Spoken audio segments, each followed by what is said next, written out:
Welcome to What I Did Next from A&T Media. I'm Malak Fuad. On the show, we delve into people's life journeys from the point of view of twists and turns, shifts and pivots. We've all had them. Some are more visible than others and make us stop in our tracks and make a course correction. Others only come into focus with hindsight, when we look in the rearview mirror and realize that a particular moment was pivotal in our lives. This is what forms the foundation of What I Did Next. Today I'm joined by Egyptian-American comedian and actor Ramy Youssef.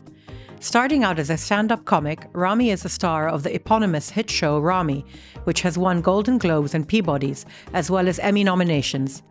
Ramy the show is part comedy, part drama, and part spiritual quest, raising questions and making you keel over laughing at the same time. I binged-watched all 3 seasons of Ramy, and I'm so happy that we're finally seeing a show that portrays the Arab immigrant experience as more than a two-dimensional cliché. As writer, actor, director, and producer of the show, Ramy has brought together some of the best Arab actors around, with the incredible ensemble cast of Amr Weked, Hiam Habbas, and Ramy's own mentor, Laith Nekli, as well as introducing new talent. Ramy Youssef brings nuance and subtlety to what are on the surface extremely difficult issues to broach on US TV, and he does so with the one tool that always breaks down prejudices: humour. Whether you're watching in New Jersey or Alexandria, the show strikes a chord and will make you think. As always, we're kicking off our conversation with one of our icebreakers. If Ramy could have anyone around his dinner table, who would he have? I think I sometimes feel this anxiety if I were to meet somebody really important, and it's really hard to get to know someone in a short amount of time. So every time I think about a dinner party and gathering a bunch of people, I'm like, who would it actually be fun to hang out with? And I feel like it would probably be just like a bunch of NBA players, just because like there's a part of me that's like, oh man, these filmmakers I really love, or there's another part of me that's like, if it's dead or alive, then I'm like, obviously you want to be like, yeah, I'll have dinner with the Prophet Muhammad. I mean, how could I not? Of course. That feels like and then I would be just him. Like I don't need other people at that table. You don't need anyone else. Just me and him. We're just talking, And then if it goes to alive, I'm like, yeah, it's probably like LeBron James and Shaq and Ernie and like the guys who do all the NBA commentary, because I feel like I could get what I need from the relationship in one dinner. Like it feels like it would be the most efficient dinner. Yeah. Where I'd be like, because LeBron and I, we're not gonna have that much more to talk about other than one dinner. I think You'll be done. It'll be the best like one dinner. I'll get everything that I need. And then there's just like a lot of the physical aspect. So it's like a one-night stand, basically. 100%, 100% the one-night stand. Because that's hilarious. This dinner won't grow much more than that. And what about comedians? Would you have any comedians around the table? We're all always hanging around a table yelling at each other. So no. Who are they? Who are your buddies from that world? I mean, what's great about stand-up is it's almost like anyone that you see, like everyone's done a show with everybody, so we all really get to hang out. I mean, but in terms of like my close friends, I tend to work with a lot of them, in the work that we do, even like on Ramy, there's a lot of stand-ups, so we've all toured together, like, and are really close, like me and Steve Way and Dave Merhej and Mo Amer and obviously, Mo and I made his show together as well. And so really like it becomes one of those, who you're working with, you end up hanging out with. Yeah. Sounds cool. I'd love to be a fly on the wall for that dinner. It sounds really cool. Which one? The NBA one or the comedian one? I would do them all in one dinner. I would have everyone there. I mean, that's the whole point. Yeah.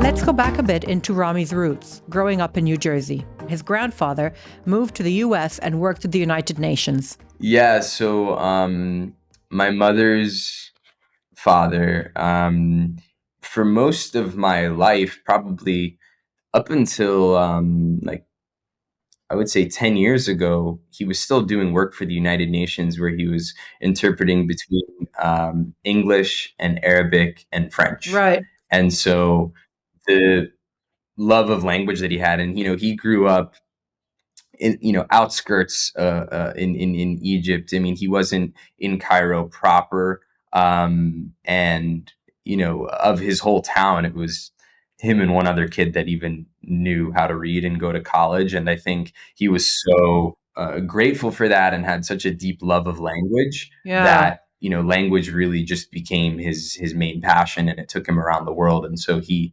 amazing. lived, he lived in France for a while, where my mom has a lot of her formative years of her life there, because he was a professor there. And then, yeah, he was, doing these huge kind of pretty meaningful junctures at the United Nations where he'd be, offering real time translation. So it's kind of a cool, intense, live Very language intense job. job, Yeah. Yeah. Tell me a little bit about your early years. I'm trying very much not to think of you in terms of the show. So I'm trying, do you know what I mean? Sure. I'm trying to like separate that in my head, you know? Yeah. Well, my father came to the States on his own. And so him and my mom met in New York, but my dad grew up in Maniel and my mom grew up in Shobra. So that's not that far, in terms of Egypt. But they met in New York. That's They interesting. met in Yeah. New York. Yeah, which I always thought was really indicative of the energy in my family, which was, you know, Yeah. we want to go somewhere new and, recreate what we had Yeah, there. exactly. So What we have in Shobra. yeah, so it's like how, all right, we're in a whole new place, and now let's make it feel like Shobra. And I consider it like a beautiful thing. I think, in the show we'll look at it with the lens of the stresses of it or the fractures that kind of thing can create, because I think it makes it really funny. And I think those things, in many cases, a lot of those feelings can be real. But I think what is also really beautiful, yeah, is this need to and want to expand, but also hold on to what you care about and hold on to Of what you course. love. And I think, everything being homogenous isn't really that interesting. I think you can feel it when you travel and you're like, yeah, Yeah. everything is I was gonna say everything's a Starbucks, but now I don't know if you've seen this lately. It's like everything is a Joe and the Juice. Yeah. I've seen Joe and the Juice everywhere, to the point Everywhere. where I'm starting to think it's like some sort of government spying conspiracy, because it just came out of nowhere. Like all of it, and it's not that good. Like it's not that good. Exactly. It's It's true. really not good. It's not bad, but it's not good. But it's everywhere.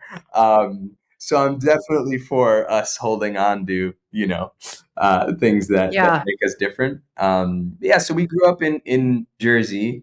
My grandparents were in Queens. My grandfather was commuting to the United Nations from there, and my father worked in the hotel business, and my mother was with us, and so we had a nice, I think, sense of closeness to family, but we were also, Mm. in the town we were in, yeah, my parents really, stretched to put us where we were, and put a lot, to put us where we were. We Sure. were we were in a nice, a nicer neighborhood than I was really related to, like Chappelle's joke. Chappelle had this joke about like being like the poorest person in a rich neighborhood or something, or in like a, like really, you know Yeah. stretching it out. And I think that a lot of, yeah, a lot of people and families in the situations we were in always felt that stretch. You're just kind of Yeah. stretching yourself.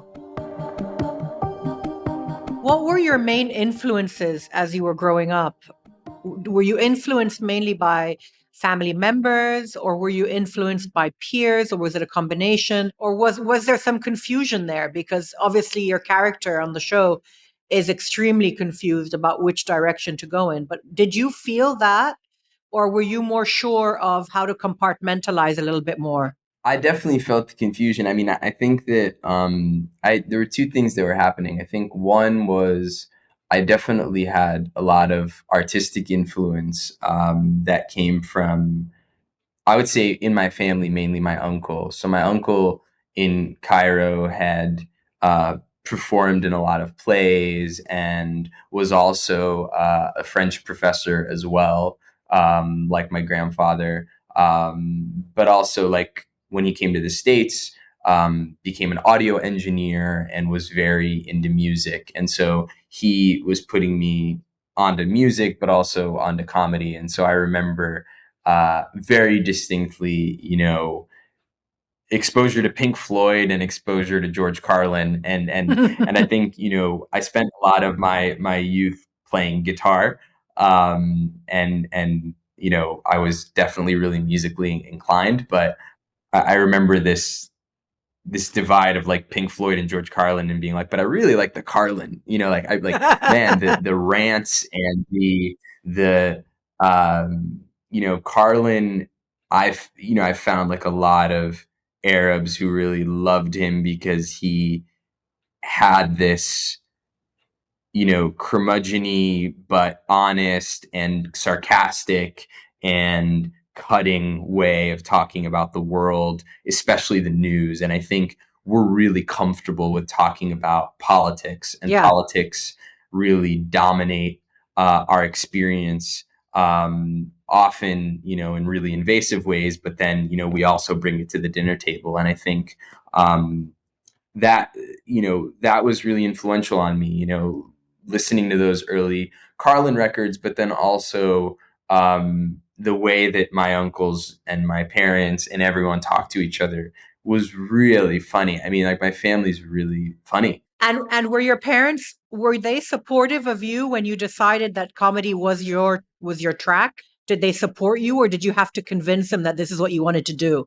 I think I had to convince myself, you know, and them along the way. But I think that we my parents were always, you know, anything I wanted to do artistically, they were really supportive of it. And then they would say, you know, it's amazing that you have this hobby, and this is a great hobby, but then you're gonna have to, عاوزينك تبقى دكتور. yeah, you know, I think that was the early thing, was be a doctor, Yeah. and then uh they realized there was no way I had the focus for that, and then they started to think, okay, you know, you could be a lawyer. Yeah. I didn't know. I felt the same though. I felt I couldn't imagine it being a career. I wasn't a kid that saw it on TV and said that's going to be me. I didn't really think that that could be a path, especially because I think I felt the pressure of understanding what it meant for the parts of the family that did come to America. You know, the weight of what it was, and Yeah. there was this expectation of, you know, let's make it worth it. Of course. And so the idea that I would go down a path that not even I didn't know anyone who had gone down it. I didn't know anyone who knew anyone. Sure. You know, like there was no, it didn't feel connected to anything at all. And so it didn't even feel like a possibility.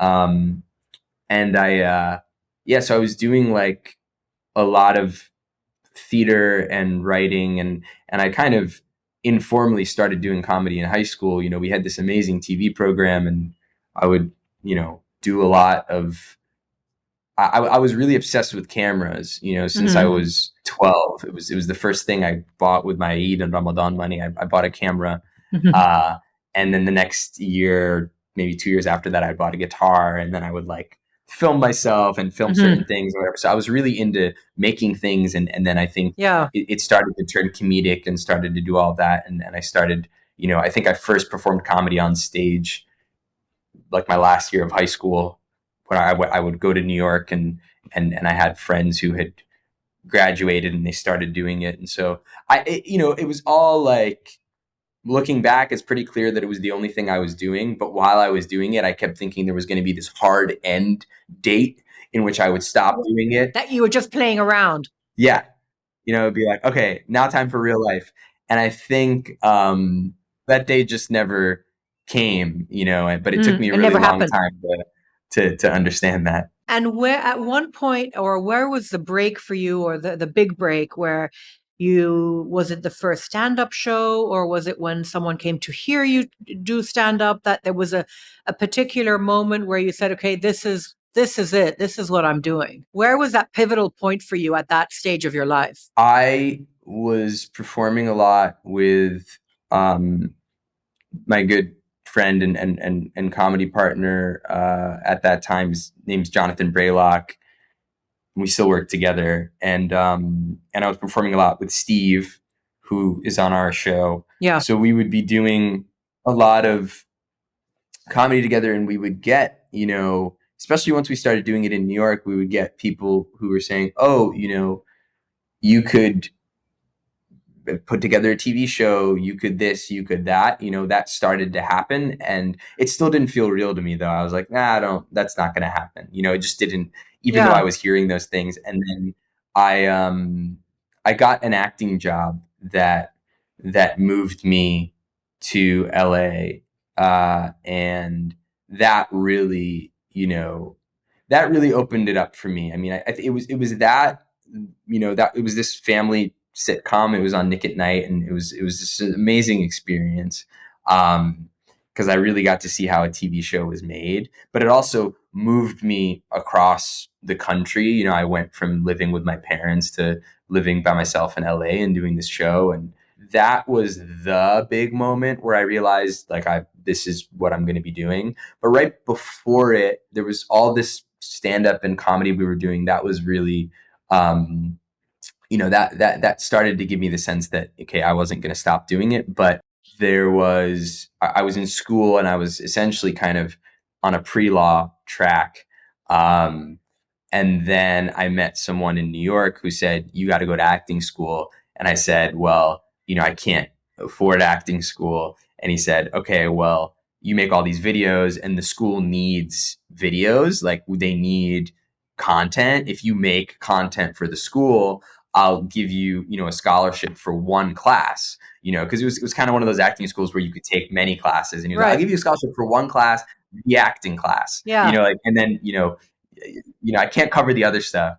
And he was managing the school at the time, William Esper Studio, which is an amazing school. You've spoken about that in other interviews as being a real turning point for you. Yeah, and that was Leif Knackley, who was managing the school, who plays my uncle Nassim on the show. And so yeah, we had this like really great friendship that started then. And so that's what kickstarted it. And you realized that you had to get into acting and understand acting in order to take this further. The stand up was one thing, but then taking it to the next level, that was what needed to happen in order for you to like become a more like holistic comedian, right? Yeah, I think to take it seriously and to good acting work is really cool. I think it could benefit anybody, even if they Yeah. don't want to act, because it's very emotional, and it's very much how you present yourself Yeah. in front of other people, and everyone presents themselves in front of other people like in some form. So yeah, it's awesome. We'll hear more about Ramy's story after this short break. Welcome back. I'm Malak Fuad, and you're listening to my conversation with Ramy Youssef. I want to backtrack for a second and go back a little bit in time again to when you were 11. And I think that was, you were 11 on 9/11. Is that right? Yeah, I think that was, yeah, 10 or 11. Yeah, 11. Yeah, I want to ask you about that particular event and how that changed you and how that changed for you the way people perceived you uh, in your school. Because the episode you did around that subject was extremely powerful, I thought. And I wondered whether you had a similar experience and whether that was shaping for you in how you looked at yourself as an Arab American. um yeah, it did. I mean, and I think the way I like to describe the show is like it's very a lot of emotional facts. I think we've obviously like dramatized a lot in order to, weave in other characters and create something that I think, especially after the first season, realized, okay, this is something that we want to be like a 3 to 4 season journey. And so we kind of put the characters through things that are not, real, I mean, in the sense of, autobiographical. Sure. But the things that are always really real to me are the, emotional questions and feelings and conversations. And I think that, the job of a show like this is to take it and turn it into something that, can feel connecting. So I think in terms of that particular episode, Um, that one, I mean, I I used to have a walkie-talkie when I was a kid because my mom didn't want to do the cell phone bill. Like that was pure prime, I love that. I love that. save money, kind of thing. Save money, but still want the features. And I used to have this nightmare about Osama bin Laden, just feeling those things of being in a community where people look at you like you might have something to do with it.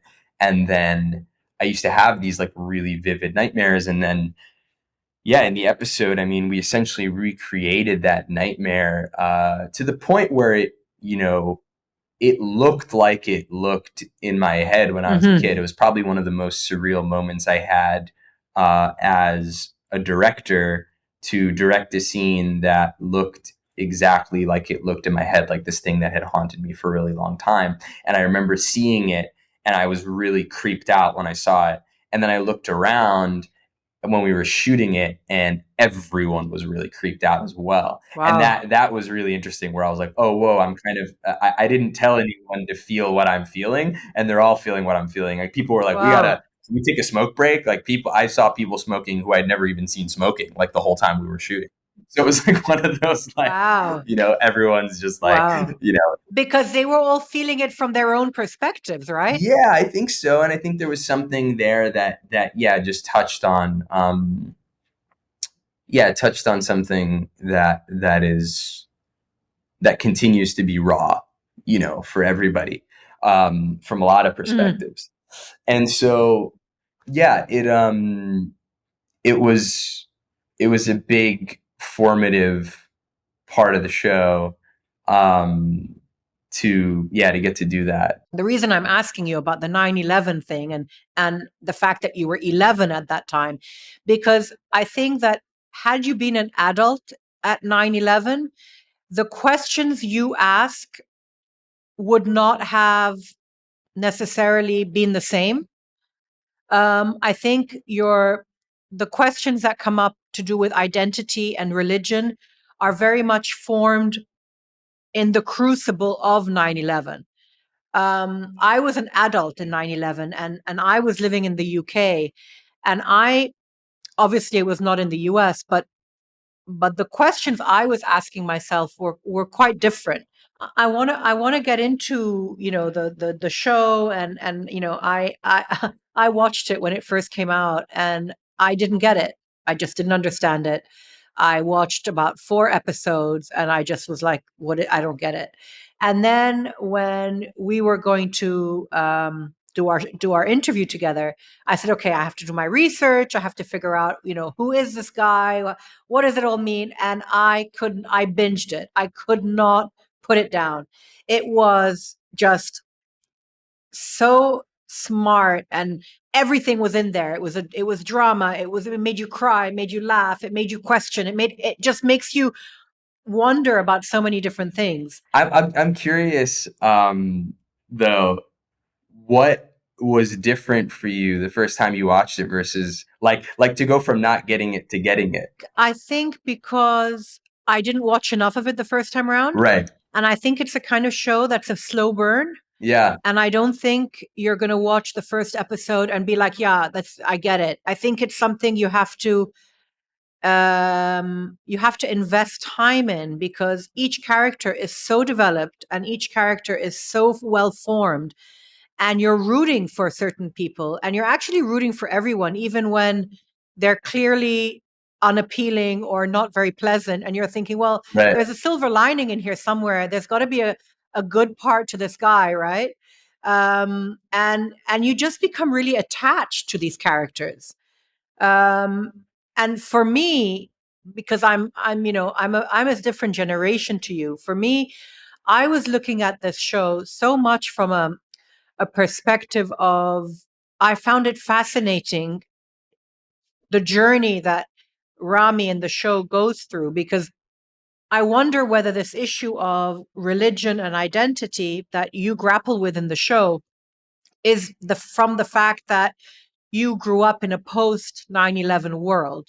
I wonder whether you would have had those same kinds of questions if you had grown up in a pre 9/11 world, like I did, where we were taught to just assimilate, get on with it, not to make identity or religion such a big thing in terms of how to be in the society we're living in. Yes. And I wonder whether maybe that was the experience of your parents as opposed to yours, for example. Yeah, I think that's a great observation, and I think even I think the reason I asked you too, yeah, why, like, I think you got at it really correctly. Like, I could understand it not feeling gripping to you initially because it's a different thing, right? It's like Exactly. I mean, also especially too when it's like people talk about the show like, you know, oh, this is a thing for Arabs and this is a thing for Muslims, as if it's Yeah, like, essential, required, whatever. Like I'm very sympathetic to the exactly. feeling of like feeling like you need to turn it on and then feel like, oh wow, this is, my thing and my food. And I think that Yeah. that's, kind of like the inescapability of marketing and the reality of Hmm. the lack of, options, at least in America, have Exactly. been present. I think obviously if you look, And for now. yeah, and that's for now, and that's already changed since we've made the show, and it's something I am very invested in, in making a bunch of things that don't look like that, that look just like different things. Um, and I think that so in this particular story, for me, as the show has happened and kind of, what I've been really loving exploring with the character of Ramy is, yeah, he has this identity crisis.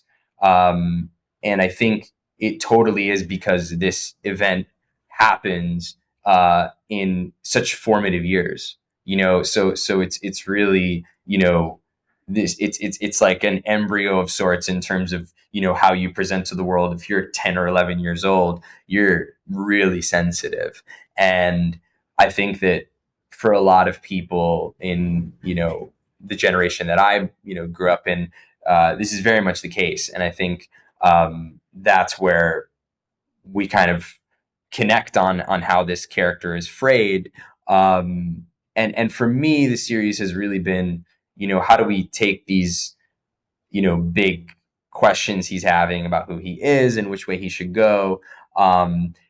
As the series goes on, that conversation kind of dies. Yeah. It dies because those conversations kind of always have to die, and then you get to a core of just, well, how do you want, it's not who am I, but it's like, how do I want to be, Hmm. and what do I actually care about, and just what am I going to do. And I think there is a bit of an ego death and an identity crisis death for the Ramy character. But I think above all, to me, this show, more so than being for Arabs or about Arabs or for Muslims or about Muslims or any of that, is a spiritual journey. Like I think it is about a character reconciling with what he can see and what he can't see, and living for his desires or having the spiritual path. And that's what I wanted to do when I made this show. I didn't really want to represent Arabs or Muslims or anyone like that, as much as I really set out with this very clear intention of, oh, I want to show in a way that doesn't feel fantastical, that doesn't feel sanitized, that doesn't feel safe, that doesn't feel fake. The relationship that someone has with what, their relationship with God. And I think that's why, as we've made the show, I've heard from people who are not only Muslim, but who are Christian, who are Jewish, who are Hindu, who, are all figuring out their way and their path with their faith path. Hmm. An extreme resonance with them, especially the ones who are struggling, not the ones who are like, already got it figured out. I think if you already got it figured out, it's like, what's the point of the show? Sure. You're like, you're an idiot, but I think it's very much like people who are like open to that idea of that. And I wonder actually whether, because we always think that when we think of the show that you're shining a spotlight on what it is to be a Muslim in the West. But I wonder whether you've had backlash from Muslims actually who think that you shouldn't be portraying Muslims in this way or in any way, and it shouldn't be used, in a comedic way at all. I wonder whether have you had that kind of reaction? It's just something I thought of now as you were speaking. I'm assuming that most of your feedback has been positive, but I wonder actually whether you've had some like people saying, no, no, you shouldn't be doing that. Oh yeah. Oh yeah. Very much so. And I think the show for me, I think when we were first putting it out, I always kind of said it's a show for families, but to watch in separate rooms, because I think everyone comes at it from a different perspective. Like Yeah, I don't think you want to watch this with your mom, but you should watch it and your mom should watch it. And I think it's not about sensationalism. It's not about doing it in order to elicit a reaction, but there is the knowing that in doing it there will be reactions. But the reason to do it is because I feel like what else is the point of a TV show, right? Because I if a TV show can't at least try or take the best swing or attempt to touch on things that are really difficult to do at that dinner table where all anyone wants to talk about is politics, that to me, I felt almost like a sense of responsibility to say, I want to unearth these things that were always hard to talk about or that I know are hard to talk about and make them something that can be a reference point. So in knowing that so many of our communities really believe in not airing their own dirty laundry, in hiding their sins, in hiding, a lot of where they are and only presenting in a certain way, knowing that, there could be kind of a conversation opener that could almost feel safe where it's like, you don't even need to fight about your own personal life. You could just fight about the Ramy character, sure, or sure. fight about what's happening on that show, and I had friends over the years be like, the imam at the mosque mentioned you, during the khutbah, and that's gone both ways. There's some people who mentioned it positive, and some people who mentioned it negative, or who've mentioned me, Yeah, yeah, yeah. and I'm all for it because it opens up conversations. Because then it's like, Sure. oh, okay, so you don't like Ramy. Well, why don't you like Ramy? And then you can kind of get into, like, no one's talking about cinematography when they say they don't like Ramy. No one's talking about like, editing or something. Sure. It's always like, about the Yeah. thing, and so I've found all of that to be like a really beautiful part of making the show. Like, and Yeah. it feels, yeah, it feels exciting. What point in the making of the last three seasons was there a pivotal moment for you where you thought, okay, we've hit a nerve, we are touching people? At what point did you feel that? Was it maybe end of season two? I think I felt it, right after the first season. I think I felt, just the yeah, that again, that discourse. And I think someone sent me a screenshot from a Muslim dating app, and the bio of the guy was, I just want to get together and argue about the Ramy show.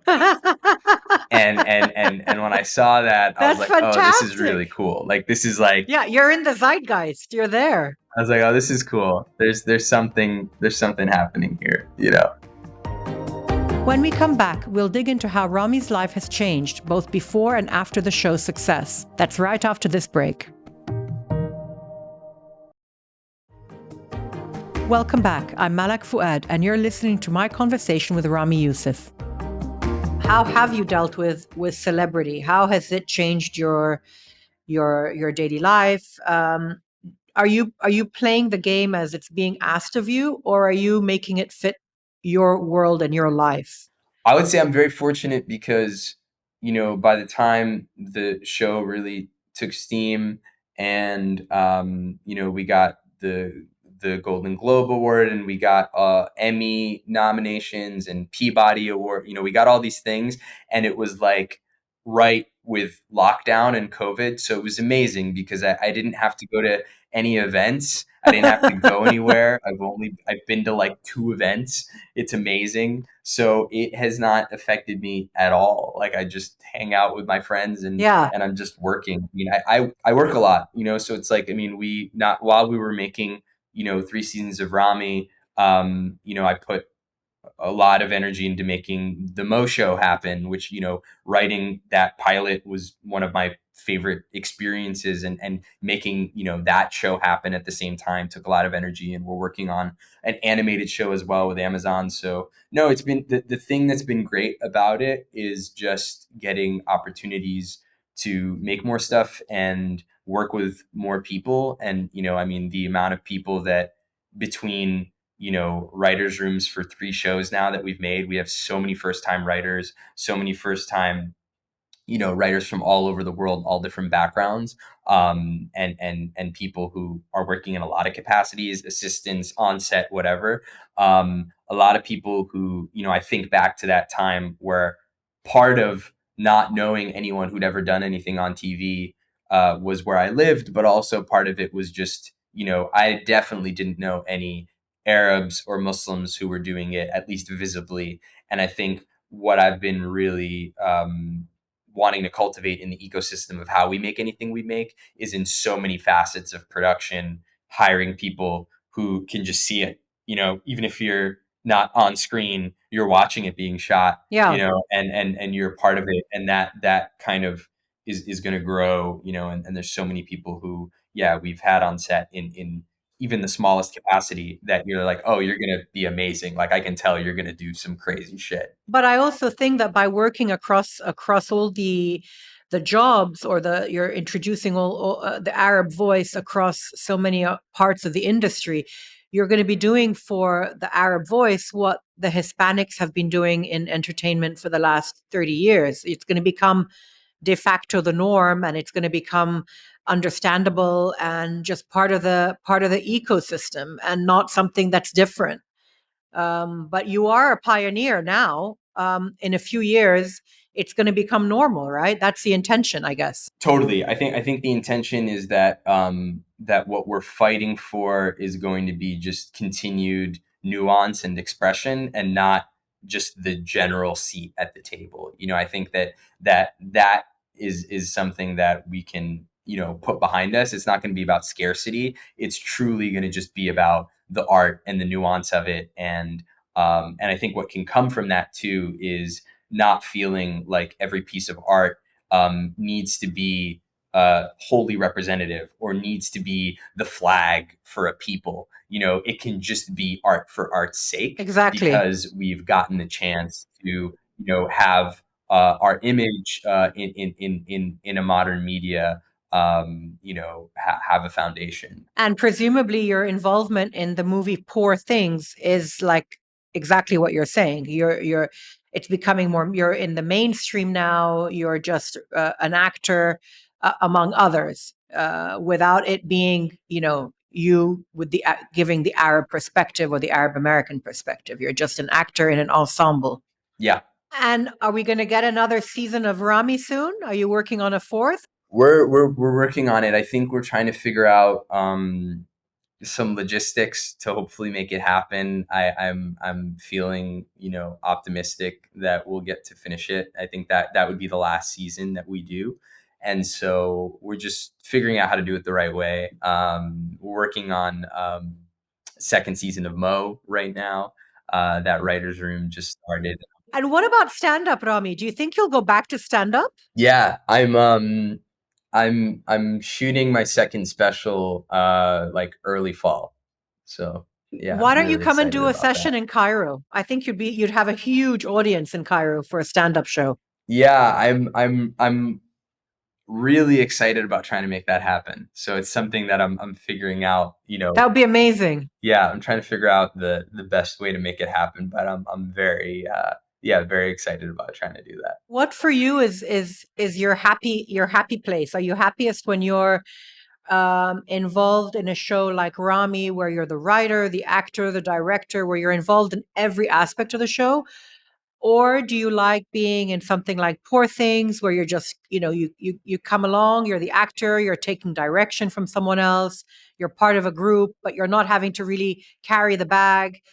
Or do you like to combine it all? I mean, clearly you're a guy who's juggling a lot of different things at once. Do you like that mix? I think right now the answer isn't really clear to me because I think I feel like I'm still forming a lot of it, and I think the thing that I've identified as the part of the process that really excites me is, and I think we all feel it. We all have this like inspiration to do something or to think of something that hits us, and then we want to either go do it or write it down, or that feeling. Yeah. And I think the more that I get to do everything that I'm doing, the more that I'm able to see those feelings come up and then figure out a way to write them down and figure out a way to make them happen. And I think the process of doing that is my favorite part. And so depending on what that idea is, that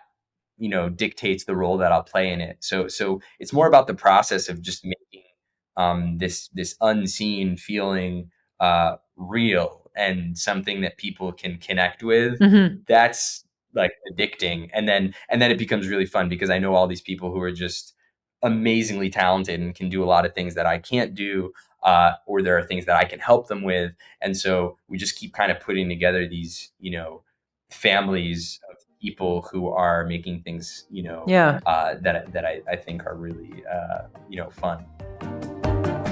Ramy, thank you so much. Oh, thank you. Thank you for joining me today. And if you've enjoyed this episode, leave us a review in your favorite podcast app. On our bonus episode for members, which comes out next week, I talked to Ramy about how he views cancel culture in comedy and about his upcoming work. You can get this episode by signing up on our website and on Apple Podcasts. What I Did Next is brought to you from A&T Media. This episode was produced by myself and Chirag Desai. You can follow us for more on our website, Instagram, Twitter, and on LinkedIn. Just search for What I Did Next. We'll be back again in 2 weeks' time with a new guest. See you then.